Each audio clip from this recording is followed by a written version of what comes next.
Alright, so this might be a bit controversial, this step, but I'll explain myself. So I'm going to finish the leg holes, leg openings. Leg holes doesn't sound very good, does it? But I keep saying it. I'm going to finish the leg openings with some strips that I've cut out to use as binding. Now, in knit fabrics, you don't need to cut binding on the bias. It's stretchy in both directions. You can just cut it straight, which makes it so much easier. There's a couple of different methods for finishing leg openings on swimmers. One of them is adding elastic to, you add it to the wrong side, like that. So you zigzag that on and then you turn it over and you zigzag it again, and you've got enclosed elastic. You've still got a raw edge on this side, but for most methods you're going to have that unless you're really pedantic. I mean, it doesn't fray. Nobody's really going to see the inside of your leg openings with the finishing, so you know, we let that stuff go with home sewing. It's not a ready to wear finish, but that's how it is sometimes with home sewing. We just don't have the same methods of finishing, and that's what I mean about Becky Homeki. So with the binding, what some people would recommend is binding, then elastic, zigzag along there, and then that gets turned to the other side, and then you've got binding and elastic in your leg openings. I am going to leave out the elastic for a couple of reasons. The first, these bottoms fit me really well even without elastic on the legs. Like, they're pretty fitted to my legs already, so I don't really need the extra support of elastic to bring the curves in around my legs.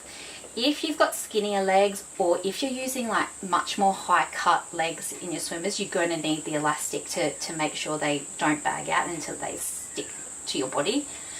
But for me, I don't really need it, so I'm not going to add it. And I only know this from previous experience. You can trial and error and figure out what works for you. So I like to start my leg finishings somewhere down near the gusset, so that that seam where we're going to start and finish isn't visible, like somewhere up on the hip or whatever. So what you could do, if you were being more precise, is know your exact binding measurement, finish it, open it, pin it into quarters, and put it on your leg that way. What I do, because I'm a bit lazy and I really don't care enough, because I'm not worried about someone judging me for my leg binding, is I just start and I gradually pull it, put a bit of tension on it as I sew, and then I just fold it over to finish as I come back around the circle. So I'll show you one now.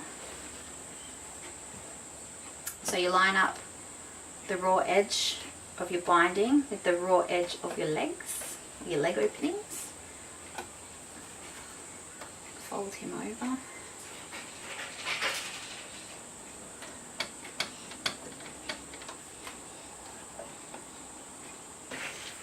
And again, we're just zigzagging to the edge.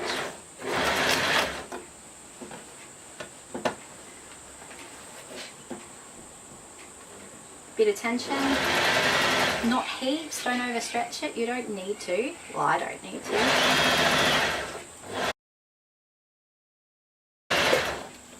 You get to the end, you can cut off any excess you have.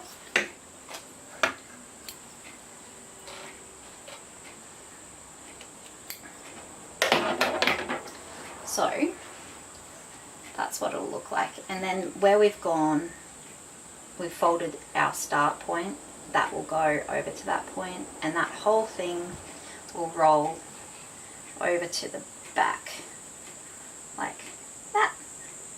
Still looks pretty neat, hey? So that's pretty simple. I like to go back through and just trim back to that stitching, closer to that stitching line, just so you've got less bulk. Okay, so we've trimmed those down. I like to find back at the start again. I also like to sew, actually, yeah, I like to sew. So if you flip out that seam allowance and sort of wrap over the top of it, I'm trying to decide if I like sewing from the front or the back, but I think I prefer from the front. I'm trying to remember. It's been a while actually. So flip her over. You could clip or pin this if you wanted to. I sort of just go by feel, and you'll want to put your zigzag close to that edge of the seam, not the outside but the inside, because it will pull it down from the other side. So over we go. Tuck everything in neatly.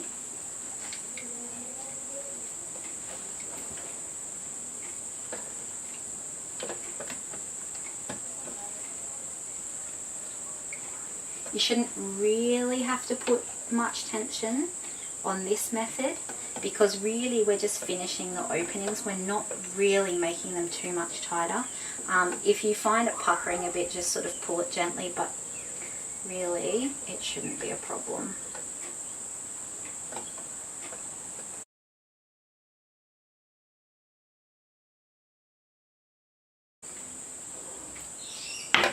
Okay, so that's one leg opening finished. That's what it looks like from the outside, and on the inside, there it is. What I just do after that is go back in and just, you can trim anything that looks a bit uneven or jagged, but yeah, not a biggie.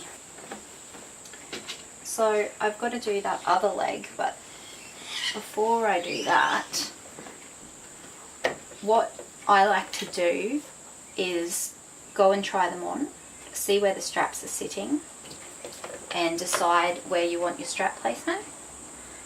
If you've made them long enough, you can cross them over at the back. I don't personally like that sort of thing.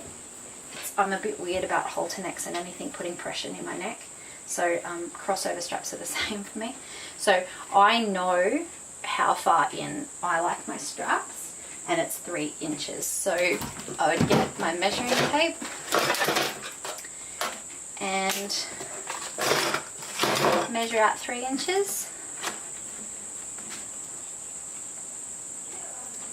and pin or clip your straps in, which is there.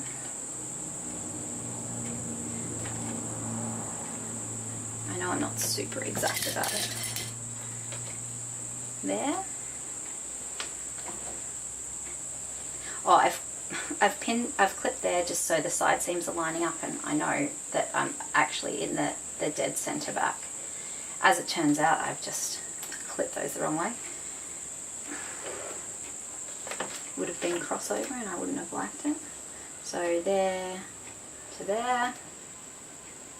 You can actually just mark your points with pins as well, and that way you sort of know where they're going to go when you do try them on. Check that that's the right spot, then you can move them. Alright, I'm going to finish that other leg, and then I am going to try them on and check my strap placement. But that's where they would go.